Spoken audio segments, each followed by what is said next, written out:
کہ میں پتر نہیں پورے پنڈ دی موت لے کے آئی ہوں. میں تیرے گٹے تو لے کے گاٹے تک اینڈ ٹوٹے کرا. دا لیجنڈ آف مولا جٹ فلم نے ریلیز کے پہلے ہفتے میں ہی 75 کروڑ روپے کا بزنس کر لیا. فلم پاکستان سمیت 14 ممالک میں ریلیز کی گئی. فلم کے ڈسٹریبیوٹر نے 75 کروڑ روپے بزنس کرنے کا دعویٰ کیا ہے. فلم کی کاسٹ میں اداکار فواد خان، ماہرہ خان، ماما ملک، حمزہ علی عباسی سمیت دیگر فنکار شامل ہیں. فلم تاحال سینماؤں میں نمائش کے لیے زور و شور سے دکھائی جا رہی ہے. باہر کے ممالک سے جو بزنس کیا ہے اس فلم نے، اس کی ڈیٹیل بھی آپ کو بھی بتاتے ہیں. اداکار ماہرہ خان نے کہا کہ شروع میں تو میری پنجابی کا مذاق اٹھتا تھا کیونکہ میں اینو تینو کرتی تھی، مگر پھر آخرکار میں نے الفاظ کے معنی سمجھے، ان مکالموں کا مقصد سمجھا، پھر میری سمجھ میں آ گیا کیونکہ مجھ سے رٹا نہیں لگایا جاتا.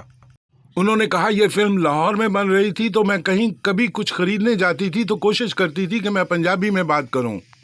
ماہرہ خان نے بتایا کہ پنجابی انہیں بالکل نہیں آتی تھی اور اب بھی نہیں آتی، لیکن اب کچھ سمجھ میں آتی ہے. فواد خان نے کہا کہ وہ کراچی میں پیدا ہوئے، لاہور میں زندگی گزاری، مگر نہ تو گھر میں پنجابی بولی جاتی تھی اور نہ ہی اسکول میں، اس لیے انہیں پنجابی بولنے میں مشکلات تھیں.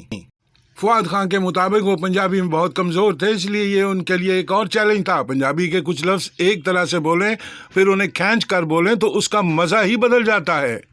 فواد خان نے بتایا کہ جب فلم کے لیے پنجابی بولنے کا وقت آیا تو ان کی ٹانگیں کانپ گئیں کیونکہ ان کے سامنے پنجابی کے ماہر حمزہ علی عباسی تھے جو نوری نت کا کردار کر رہے تھے. اب سین تو 2 اداکاروں سے بنتا ہے، اگر ایک کمزور پڑ جائے تو سین خراب ہو جاتا ہے. یہ سب چیلنجز تھے جنہیں قبول کر کے پورا کیا. فواد خان نے بتایا کہ جو گنڈاسا تھا وہ 6 سے 7 کلو کا تھا کیونکہ پلاسٹک میں وہ ٹھیک نہیں لگ رہا تھا، اس لیے وزنی گنڈاسا لیا. اسے گھمانا، چلانا، وار کرنا یہ سب بہت مشکل تھا. اب دیکھنے والے بتائیں کہ گنڈاسا کیسا. اگر فلم کو 15 ممالک میں پیش کرنے کا کہا گیا تو دوسری طرف پروڈیوسر ہمارا حکمت نے بتایا کہ دی لیجنڈ آف مولا جٹ کو دنیا بھر میں 25 ممالک میں 500 سے زائد اسکرینز پر ریلیز کیا گیا ہے. یہ کسی بھی پاکستانی یا پنجابی فلم کے لیے اب تک کی سب سے زیادہ اور وسیع ترین ریلیز. انہوں نے مزید کہا کہ یہ برطانیہ میں اپنے پہلے ویکینڈ 4 دن میں اس فلم نے 79 مقامات سے 3,15,000 پاؤنڈز کما لیے ہیں. یہ برطانیہ میں کسی بھی پاکستانی یا پنجابی زبان کی فلم کے لیے اب تک کا سب سے زیادہ اوپننگ ویکینڈ کلیکشن ہے، جو کہ UK باکس آفس کے ٹاپ 10 میں 9ویں پوزیشن. بقول ہمارا حکمت، کینیڈا میں دی لیجنڈ آف مولا جٹ نے باکس آفس پر $3,24,000 کینیڈین ڈالر کا بزنس کیا اور اس نے رینکنگ نمبر 6 کی کمائی کی.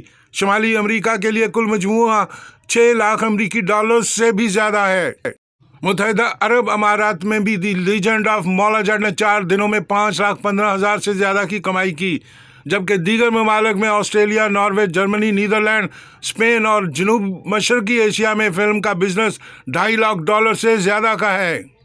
فلم کے ڈائریکٹر بلال اشاری نے ایک بیان میں کہا، میں فلم کو دنیا بھر میں شائقین اور ناقدین کی طرف سے ملنے والی محبت سے بے حد متاثر ہوں.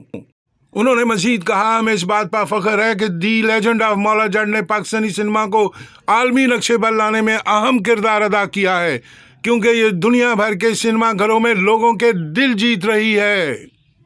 ماہرہ خان نے مزید کہا کہ پنجابی بولنے میں حمزہ علی عباسی نے ان کی بہت مدد کی تھی. وہ سیٹ پر ہر روز ان کی مدد کے لیے ہوتے تھے، چاہے ان کا سین ہوتا تھا یا نہیں. حمزہ علی عباسی نے اپنے آپ کو ایک بہترین آرٹسٹ کے طور پہ ثابت کیا ہے.